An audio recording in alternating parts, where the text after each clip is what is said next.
How's it going, guys? Sanitary 103, always encouraging clean eating and a clean and healthy lifestyle. So being the health and fitness YouTube channel that I am, one of the main important factors when you're trying to be healthy is nutrition.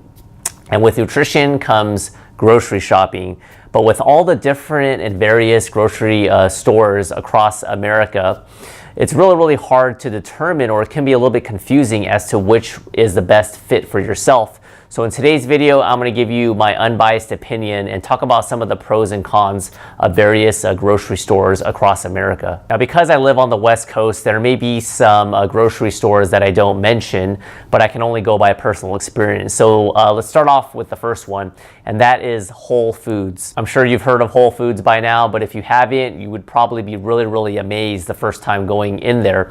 And that's because they have an array of just everything that you can almost find. The seafood section is completely stacked with fresh fish, especially if you're trying to avoid the farm-raised stuff. They have a lot of wild fish options, and the meat section is unbelievable. They have everything from ground sausage, regular sausage links, to barbecue that you can get on the go, to ground beef, grass-fed beef, steaks, chicken, full chickens. Those are just a few examples of the cuts of meat that you can get. So if you want a huge variety in terms of fresh meat and fish, this is definitely the place to go. They also have an abundance of fruits and vegetables. So in general, Whole Foods, they have almost everything under the umbrella, so to speak, if you want certain groceries. Now, one of the drawbacks to Whole Foods for some people is right here. What's that? It's money. It's definitely a little bit more, or it could be a lot more expensive than your conventional other grocery stores, which I'm going to talk about in a second. So Whole Foods, if you do have money to spend and you want to spend the money on your groceries, this is the place to go. But if you're a little bit strapped for cash, this is probably not the best option. Moving right along to the second grocery store, and that is Trader Joe's. Really popular. Trader Joe's, there's a couple of them around my area, and one of the big advantages of Trader Joe's is that if you're really pressed for time and you want to get a lot of meals on the go, pre-packaged meals, very convenient, Trader Joe's is the place to go. They have an array of things ranging from pre-made salads that you can put in your lunch bag and take to work. They also have like chicken that's already marinated. I've tried ones on my channel. If you've subscribed to my channel, you're probably familiar. They have like a lemon chicken one, a rosemary chicken. They tend to always every month have some new really good stuff, and a lot of times it's microwavable. You just pop it in the microwave for a few minutes and you're good to go. They also can do that with asparagus, for instance. The asparagus is one of my favorite things at Trader Joe's. It's microwave sealed. It's already seasoned with salt and pepper and some olive oil. Pop it in the microwave, boom, you got a meal in like 5 or 6 minutes.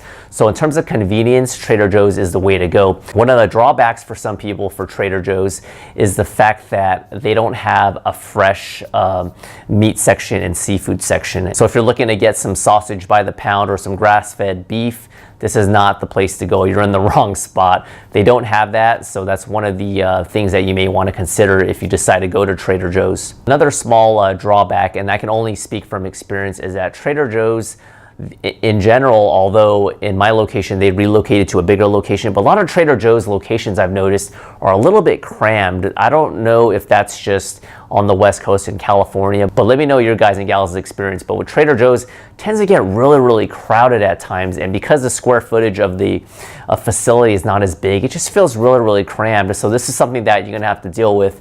And backtracking a little bit to some of the positives that I did want to mention is that typically at Trader Joe's, the staff is really friendly. I think they're more granola, so to speak. They basically ask you how your day is going. In some places, the more corporate places, they don't really do that. This is just from my experience. And another positive thing about Trader Joe's, at least on the West Coast, but definitely inquire about it if you do go to a Trader Joe's in another state, is that if you find an item that you don't like, you can actually just return it. No questions asked, even if it's opened, as long as you have a receipt. And I've done that just maybe a few times. For the most part, I've liked everything they've had, but if you find something that just, in the frozen section just doesn't taste that good, just return it, and they may ask you what's wrong with it, and all you have to say is, I kind of just don't like it, and they'll give you your money back. So that's a really, really great positive. Moving right along to our third grocery store, and that is Costco or Sam's Club. If you don't know about Costco, I don't know where you've been. They've been around a long time, but Costco and Sam's Club, you could buy extremely big amounts of food in bulk.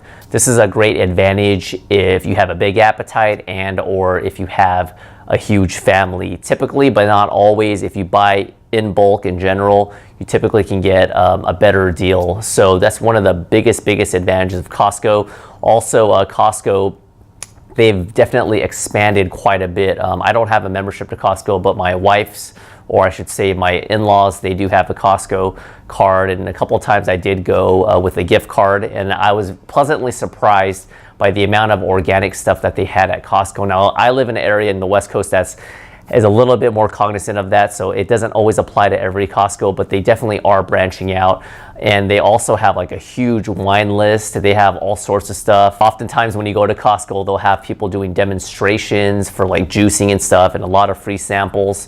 So that's another advantage. Also, if you're kind of hungry while you're at Costco, they have a food court, which is really, really cheap. You can get these like large pizzas for like $9.95, hot dogs for like $1, $1.50, sodas and stuff like that. One of the disadvantages of Costco is that obviously if you're a single parent or you don't have a big family, you don't need to buy 6 boxes of cereal, you know what I'm saying?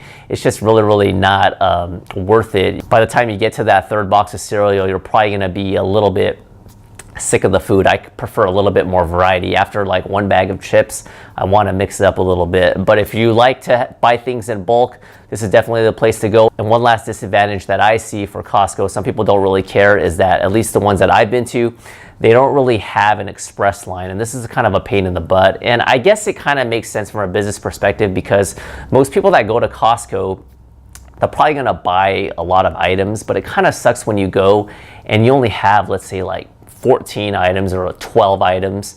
You might be in the minority, but it still kind of sucks that, you have to wait in line with someone that has 56 items and there's no self-checkout. So that's another disadvantage. Moving right along to our 4th grocery store, and that is Sprouts. They just opened one a couple of years ago around my area, and Sprouts, one of the big advantages of Sprouts is typically, I've been noticing, their produce per pound is relatively cheaper, much cheaper than Whole Foods, and in comparison to other grocery stores, it's a little bit cheaper. That's one big advantage. In addition, they have ready-to-go meals, maybe not as much as Trader Joe's, but they definitely have some options there. They also have an area with fresh fish and also fresh meat, just like Whole Foods. So I would kind of categorize Sprouts as kind of like a tamed version, kind of in between Whole Foods and Trader Joe's. You don't quite get the huge selection of meat, fresh meat, and fish, but you definitely get some selection. And then you also don't get a huge amount of prepackaged meals, but you do definitely get some. So you kind of get the best of both worlds with Sprouts. Also, if you do love fresh deli meat, Sprouts is partnered with a company called Boar's Head, B-O-A-R-S, and then Head.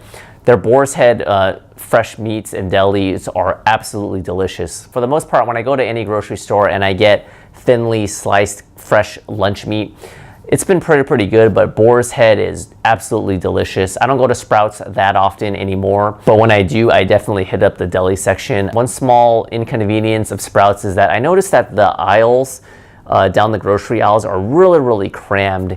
Just feels, I don't know why they don't expand it a little bit more, maybe because they just don't have enough supply, I guess you can say, because typically Sprouts, they're not as big as Whole Foods, so that may very well be a reason. But when you go down your aisle and you go down the cart and you're taking up about 80% of the aisle and someone else is coming the other way, it's just kind of annoying, but that's just a small little negative. The 5th and final grocery store I'm going to be talking about is Safeway. Safeway's been around, I don't know how long, but many years. Advantages of Safeway, they do have a little bit more organic options if that's what you like, in comparison to Nob Hill or Lucky or some other regular grocery stores. So they have a little bit more organic options in terms of that. Also, if you want to get some fresh sandwiches, made on the go, they have that. They also have a small Chinese food section area and also a hot item area where they have like fried chicken, chicken strips and stuff like that. So that's a nice added bonus to have, especially if you're hungry going to the grocery store. Also a lot of Safeways, at least in California, they have a Starbucks. So if you want to get something like that, it's probably not the most healthiest thing to get, but it is an option for some people. Price-wise, with their produce and meats, they're pretty comparable to all the regular basic grocery stores, definitely cheaper than Whole Foods. Another positive with regards to Safeway is that they do have a self-checkout. So you know, you will have a couple of items you want to scan, you want to do it quick, you're good to go. They don't have that option at Sprouts, I believe. And also they don't have that at Costco, like I mentioned briefly. So that's another advantage. A disadvantage, I don't really think there's like too many distinct disadvantages of Safeway, other than it kind of seems like they're always catching up to Whole Foods and Sprouts, all the other grocery stores that are respawning and expanding in America. It just kind of seems like Safeway, although they have some like unique items, it kind of seems like I always see some more unique items, whether it's low carb, ice cream with high protein, something like that. I could be totally wrong, but just kind of seems like every time there's something new, I always see it at a different store, and then Safeway usually tends to follow along. But overall, it's not too big of a deal. So that's about it for this video. Comments or questions are always welcome. What is your favorite grocery store to shop to and why? Let me know. I would love to hear your comments, and also if there's any other grocery stores that I didn't mention, list where you're from or what state and why you like to shop there. I would love to hear some other grocery options. Thanks for watching once again. Subscribe to my channel for all the latest in diet, health, and fitness if not already. I put out at least 2 to 3 new videos per week, and I'll see you guys next time. Adios. My opinion on sports drinks. Are they beneficial? Are they good for you? Are they bad for you? Well, my opinion on this is going to be contingent upon how hard you actually work out.